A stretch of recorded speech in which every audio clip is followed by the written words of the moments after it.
Welcome to the Motherhood Alliance podcast, the podcast dedicated to empowering moms and families on their health and wellness journey. I'm Brittany Suttner. And I'm Andrea Rinkus. Together, we're here to explore holistic approaches that go beyond conventional medicine. Each week, we dive into topics that matter most to you. Everything from nutrition and mental health to alternative therapies and natural living.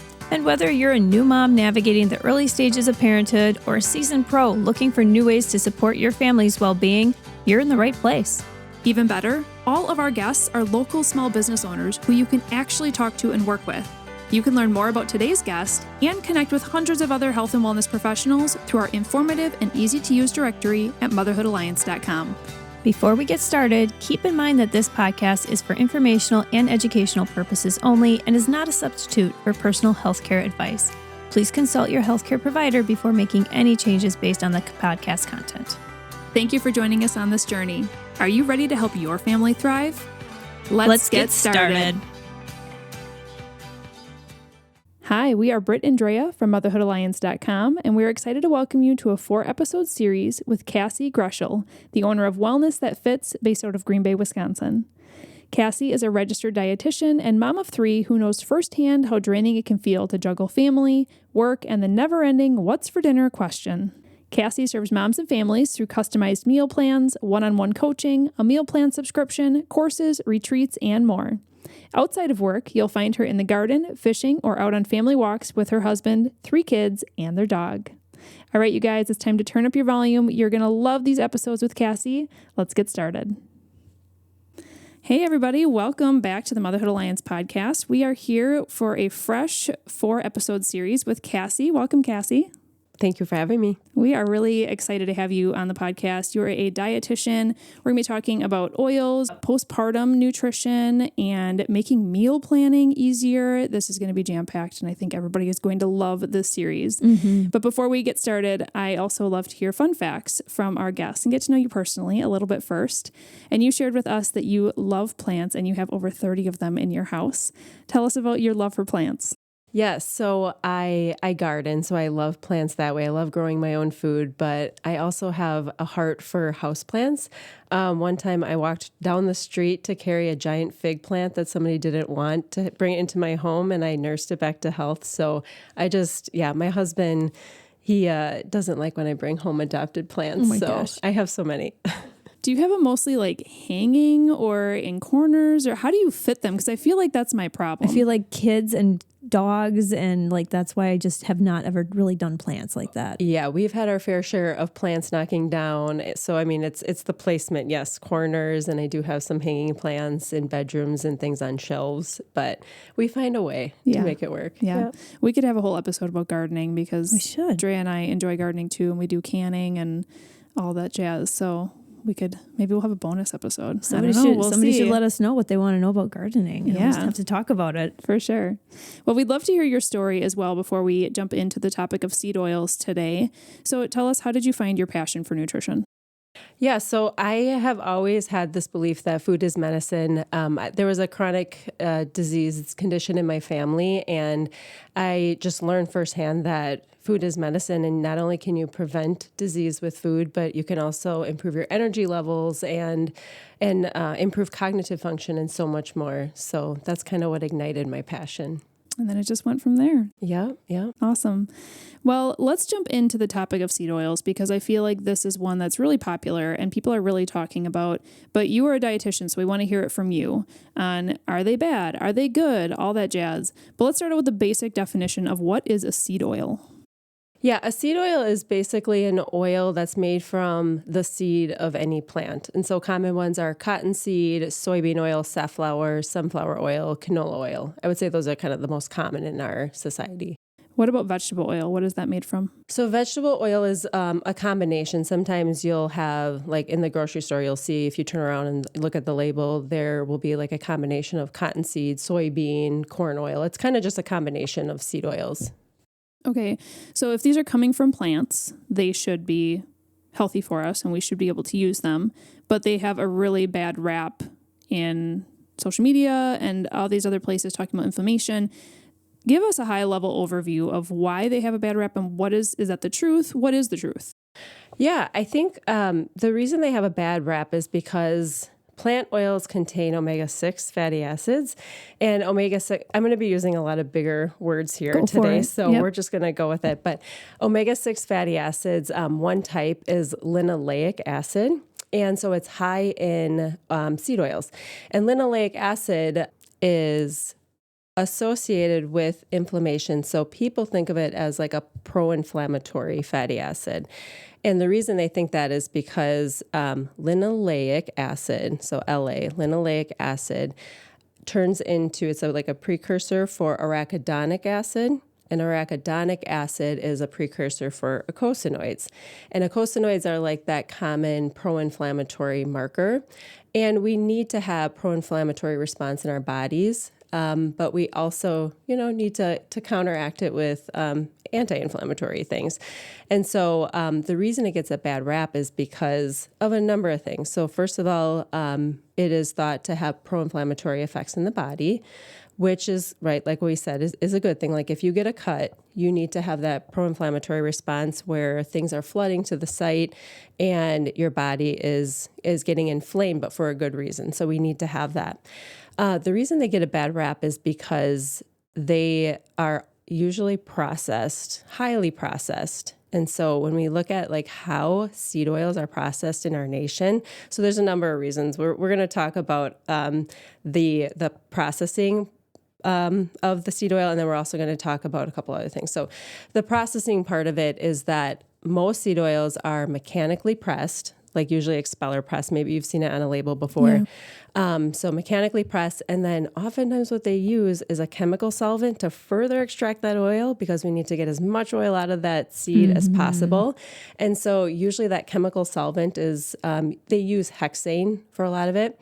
And so then that chemical processing further, there's a refining process after that. And that takes out it neutralizes some of like the odors and like some of the flavors, which could be a good or a bad thing. I think in America, we just think, let's take out all the flavors and make it bland so that you can use it for a lot of cooking processes and applications. But it also increases the smoke point. And we'll talk about that a little bit more later and like how we can choose the right oils. Smoke point really just has to do with like cooking applications. And so it's gotten this bad rap because this inflammatory response. But what they actually found, they looked at a lot of different studies behind the seed oils and using linoleic acid. And what they were finding is that circulating levels of linoleic acid, as well as so like circulating levels in our blood, but also dietary intake of linoleic acid is actually associated with lower rates of all-cause mortality, so death, and also cardiovascular disease. And so the question kind of arises like, okay, well, and the study that I'm actually talking about is analysis of 150 cohort studies. And they looked at, because there was so much confusion around this, like, are seed oils bad for us or are they not? Like, because I think they really wanted to look into this because it all came about like in the 80s and 90s in that low fat craze where everything, like we were taking away all saturated fat out of the diet. We were putting in all these plant oils, these seed oils. And, there was research that shows that replacing polyunsaturated and monounsaturated fatty acids with saturated fats is good for us, and they lead to lower cardiovascular disease.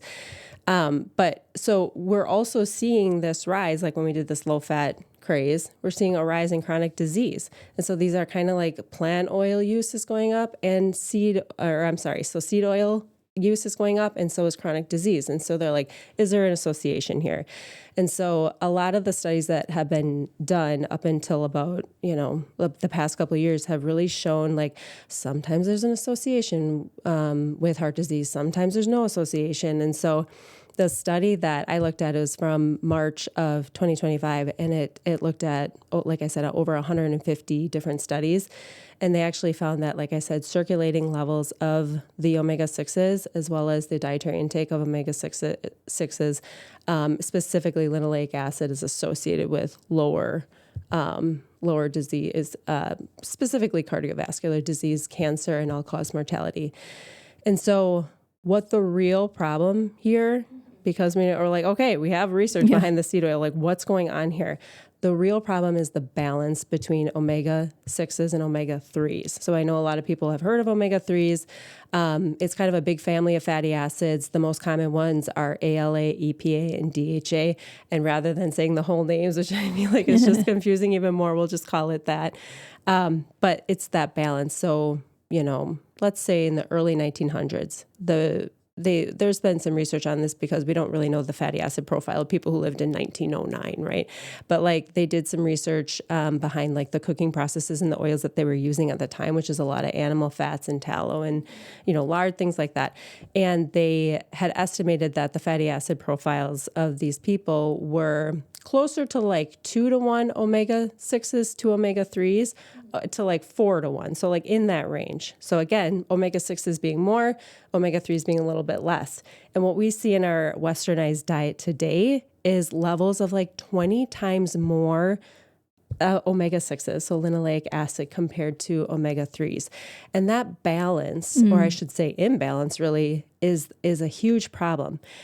Omega-3s, I know, like I said, I know a lot of people have heard of it, but just to kind of give you a breakdown of what it is it's an essential fat. And so we need this for brain function, for cellular function, for immune system.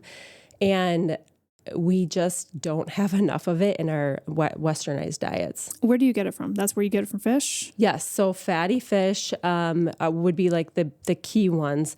Fatty fish like salmon, trout, sardines, and then you can also get it from plant sources. So the plant sources of omega-3s is that the main component is the ALA, the one that I talked about.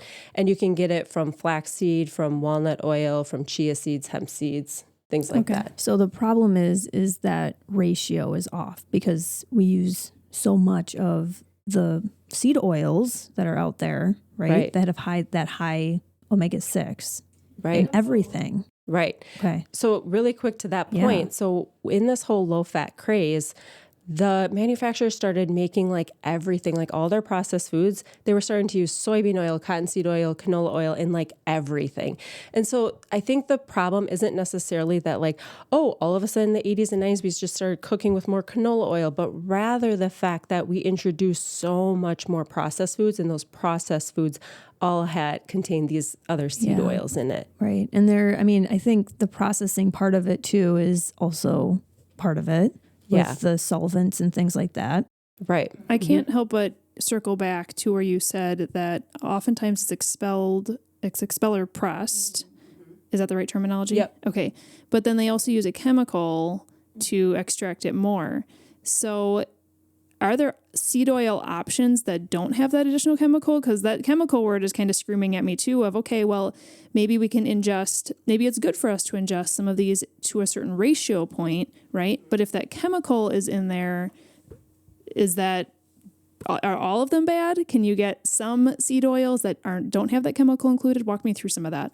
Yeah, absolutely. So kind of what we can do instead of just saying or demonizing seed oils, we can diversify our fats. We talked about that with the omega-3s, increasing more omega-3s, and also choosing the right oils. So we can actually get unrefined oils, because that kind of takes out some of that third process and that processing highly processed oils part. And then get GMO free, so non-GMO, look for the little butterfly on the product. And then organic, sometimes you'll see organic on the label as well, and cold pressed or expeller pressed. Yep, so you'll usually see cold pressed in olive oils and things like that.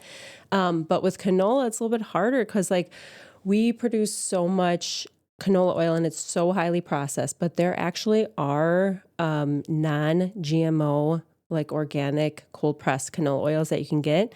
The thing with it is and what people need to know is the cooking application part of it, because when you purchase something that's unrefined, when you purchase an oil that is unrefined, you're decreasing the smoke point. And so for anybody that doesn't really cook a lot or know what smoke points are, it's basically the point at which an oil starts to burn or starts to smoke. So if we continuously cook things to where we are burning the fat, it oxidizes it, and then there are compounds that we're ingesting that are not great for health. And so we really want to utilize oils, kind of use it like, think about like a toolbox. Like we want to use the right oil for the right job. And so unrefined versions are going to have lower smoke points. And so we're going to use them for more of like a softer, lighter saute and like medium heat. Whereas like you wouldn't use flaxseed oil, for example, for deep frying, and that actually brings up another point, flaxseed oil. Like it's a seed oil. However, flaxseed oil, I didn't really mention it because it's not really all that common in a lot of ultra-processed foods, but flaxseed oil is wonderful for health. It is very high in omega-3s, that ALA component. Yeah. Okay.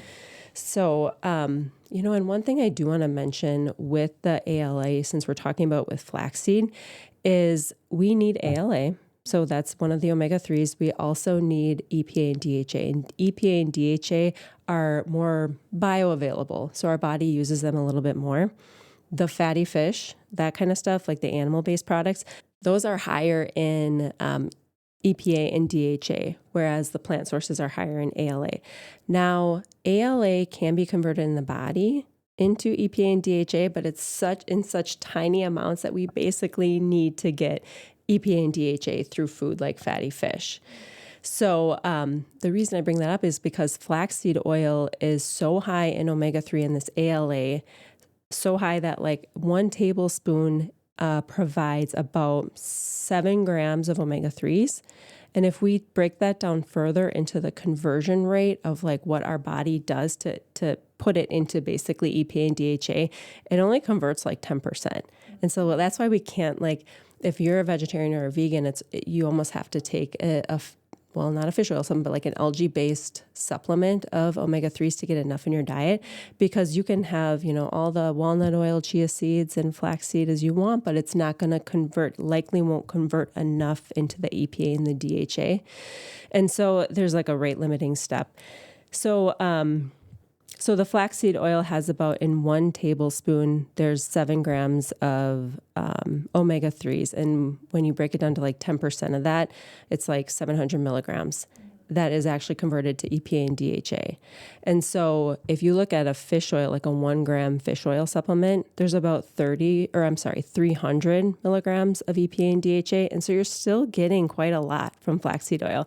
And that's another problem is like, flaxseed oil, the name is there, like it's a seed oil, right? And it actually can be really good for health. So that's why I don't like demonizing certain seed oils. Right. So like the overarching seed oils, horrible, but that's not true. Right. Yeah. Yeah. I mean, we really have to break it down. Like there's some kernels of truth in it. The way that our society processes these oils is not great. And our use of them and our overuse of them, I should say, is not great. We need to bring back that balance of omega-3s. But the seed oil themselves, they're not terrible. They're not bad. They have some good essential fatty acids in them. Can we talk more about like smoke points and stuff like that? Yes. Like because I am thinking too, because I like to use avocado oil and olive oil and coconut oil and lard in my cooking. That's like my main ones. But sometimes I do get to a point where it's smoking, And so like that's really interesting to me to kind of figure out like that kind of chart, Yeah. Yeah, absolutely. Okay. So let's take a couple examples here. We'll start at the top, like higher smoke point. Any of your refined oils are going to be at a higher smoke point. And so I will purchase like an avocado oil that is refined just so that I can use it in higher heat applications. And when I say higher heat, I'm talking probably like 400 degrees or more. And I know like with the avocado oil that I buy, it's refined, the smoke point is 500. A lot of peanut oils are a little bit higher smoke point. Now, if we kind of go down to the lower smoke points, extra virgin olive oil, unrefined, is going to be from 325 to 375, maybe 380. It really depends on the brand and how they process it and how they expel that oil. So I would say that one would be still okay to use in like medium to low heat sauteing. For the purpose of oils and your food and your pans, like your cookware, you probably shouldn't be cooking like at high heat all the time. I know for like busy moms, we just want to like get it cooked and get it done. Put it on there, done. Right. But for the sake of keeping that oil intact with the most nutrients in it, we want to really follow the smoke points. So now if we look at, we're going down the list, canola oil, unrefined, GMO free, all the things, that's probably at like a 200. So you're like talking really low heat, or just using it in a smoothie or in a dressing. Now, when we go down further down the line, we have flaxseed oil and walnut oil. And those are oils you really don't want to cook with. Those are things that you put on a salad dressing, you put in a smoothie and things like that. Do these temperatures apply to baking at all? Yep. So like when you're baking something at 350 degrees, you would be okay to use like an olive oil, or obviously an avocado oil, which is a little bit higher. Coconut oil is a hard one because the temperatures range so much depending on the brand. So I would say just take a look at the label. It usually has the smoke point on it. Okay, so I do want to back up a little bit here because I find the discussion that we have on the seed oils part and the processing super interesting. It is encouraging that you can buy those oils in ways that are going to be healthier for you. But I'm just curious, what oils are you using in your house and which ones are you kind of like, I'll pass on those? Yeah, so I had been using canola oil forever because I was like, it's high in omega-3s, but because it's so hard to find a really good one, I really stopped using it. You can find a good canola oil online or in like health-related food stores. But in my kitchen, what I'm currently using, and this isn't like at all times, I kind of like switch between things. But for my higher heat applications, I will use a refined avocado oil. And it also has just like a pretty, again, when you're refining things, they have kind of a bland taste, again, to make it more shelf stable, but also just so you can use it in more cooking applications. So I use that one. I also use extra virgin olive oil. That is a staple. It is high in monounsaturated fatty acids as well as polyunsaturated, but both really great for general health. It is a well-studied oil. It is in the Mediterranean style eating pattern. Very, very good for health. And so I use it with baking. I use it with sauteing. I use it as dressings on top of salads and things like that. We could get into shots of olive oil because that's a trend, but I have you guys heard of that? I have heard of this, but okay, I'm really like, quick, I'm yay not, or nay? Yeah, right. You could add olive oil to your day any way you want to. If you want to take a shot of olive oil, great. If you want to do something easier, like drizzling it with, balsamic vinegar on a leafy green salad, go ahead and do that instead. In fact, that's what I would rather do, or put it into a smoothie. I do put it in smoothies actually for my kids. Nice. I'll just put a dash of olive oil into their smoothies and they don't even know. Perfect. Yeah. Yeah. And so to the point of like what I use in the kitchen, so I have the extra virgin olive oil. I also have walnut oil. And now with my walnut oil applications, it's really, I use it in pesto. I make my own pesto from basil from the garden. And I use it in dressings. I'll puree it with beans to make like a bean paste to put on top of toast. And so in that, again, I'm really not cooking with it because the low point or the smoke point is very low. So those are the main three. Oh, and then coconut oil. I do use coconut oil just because it's high in saturated fats, but it's more of like that plant-based saturated fat that I use in like bars and energy balls and things that just, it needs to have like that solid texture at room temperature that makes it a little bit better. And I also like the flavor of coconut oil. I do too. So, yeah. I think something a lot of people struggle with, especially if they are really trying to focus on more organic or healthy eating, is that you'll buy, or let's say it's organic sweet potato chips, okay? And everything on the label looks great except for it says organic safflower oil. And you're like, well, crap. Is that good or is that bad? What are your thoughts on that? Yeah, I think it is so hard because we'll be going through the grocery store and you just saw something on social media that says plant seed oils are toxic sludge. And you're like, what am I supposed to do for my family? And you have like you said, that sweet potato chips. You're like, everything is perfect on here except for the safflower, Yeah, right. What are we supposed to think? Right. So as with anything, not to be super generalized, but if you take a look at your diet as a whole and you're eating highly processed foods all the time, okay, maybe start taking a look at labels a little bit more, or just start as much as you can. Even if it's 1 or 2 meals a week, start cooking from scratch, just less processed foods. Now, if you are eating a well-rounded diet with plenty of fatty fish, even when I say plenty, even once a week of salmon is enough EPA and DHA. So If you're eating a very well-balanced diet, I am not the person to go and say, no, we're not eating the sweet potato chips because it has safflower oil, organic safflower oil in it. So I would say balance is key. In general, we have too much omega-6s in our diets. Yeah. So if you're a person that's like really pointed in and trying to look for ways to do this, I would say instead of constantly reading labels and I don't know what to do and all this guilt around seed oils, I would say do an addition to your diet. Add more omega-3 rich foods to your diet. I love that. This makes me feel better, this whole conversation. I do want to circle back to talking about lard, tallow, butter, things like that, because you can use, if you're going to make eggs, a lot of people will put butter in instead of using like an oil so when should you be using those products versus an oil?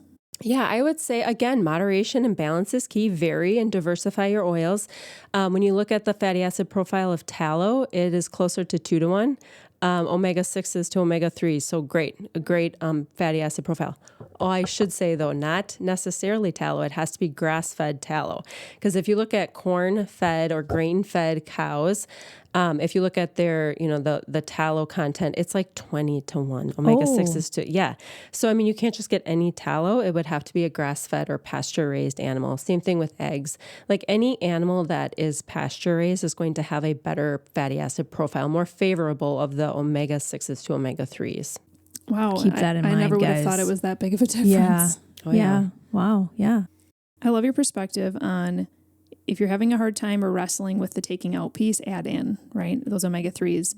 What should people be looking for if they're like, I just cannot stand fish, I don't eat it, I'm not doing that, but I'll take a supplement? What should they be looking for an omega supplement? Yeah, well, I have to say, just because I get this a lot, like people don't like fish, I would say kids don't like doing homework either. I'm a stickler for this. Yeah, I'm put it like, in your smoothie. fine. Yeah, put it in a smoothie. Well, yeah. Fish I'm kidding. smoothie. Don't do that. Yeah. But I would say, like, have you tried lots of different kinds of fishes? Have you tried different ways in cooking them? Okay. And now I'm off my soapbox with try it. But if you really, really hate it, I would say if you're looking for a quality supplement, look for good manufacturing practices or things that have been verified by third-party testing. In terms of, I can't say a recommended amount in terms of like how many grams of fish oil you should take, because it really depends on the person and if you have any chronic disease issues and things like that. But I would say, look for one that has been third-party tested. And I know one that I actually just recommended to my mom is the Nordic brand. That one is a really good omega-3. Okay. Well, to round out this episode, I do want to talk quick about, you have a free download on your website and it's a pantry guide. I would love for you to tell us a little bit about that, because I think when we're opening up our pantries, whether it's seed oils or all sorts of other things, we sometimes feel a little overwhelmed. So tell us about your guide. Yeah, absolutely. I think a lot of it starts in our pantry. Like we can go out and the things that you put in your fridge are usually a little bit on the fresher side, right? And so it kind of starts in your pantry. And whether it is food dyes, whether it's just ultra processed foods, this pantry guide will help break down like what you should really be doing. It's a checklist form. So it's like, okay, first look at your processed foods and don't feel guilty about it, right? Just like set it aside and be like, I either need to throw it out, you don't need to, but like use it up and just make a mental note of not repurchasing. And I also take you through like plastic use and cutting boards and the PFAS and the pans and the cooking ware and things like that. And then also just like a general pantry guide, snack guide, what to look for good snacks in your pantry for your kids and for yourself, like fiber, protein.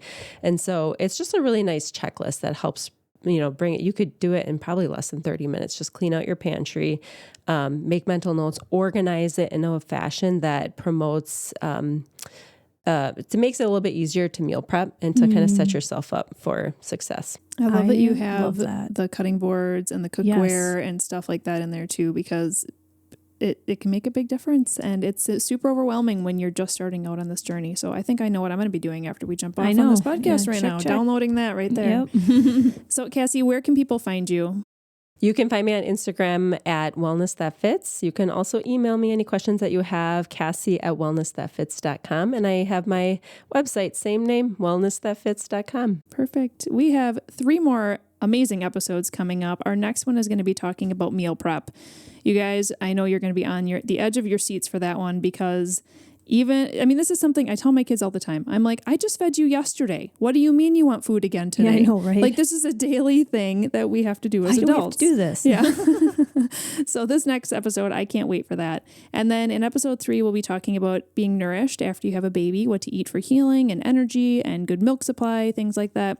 And then finally in episode 4, this will be a great way to round out our series. We're going to be talking about family meals and how that can just be so pivotal for family mental and physical health both together. So thank you, Cassie. We'll be back with the next one coming up. If you enjoyed this episode, would you consider leaving a rating or review or sharing it directly with a friend who could benefit from the information? We know that you're a busy mom or caregiver, and our goal is to make your life easier by bringing tips and tricks directly from experts into your earbuds. By sharing this episode with someone you love, you can play a critical role in helping to make their life easier as well. We appreciate your time and thank you for being a part of the Motherhood Alliance family.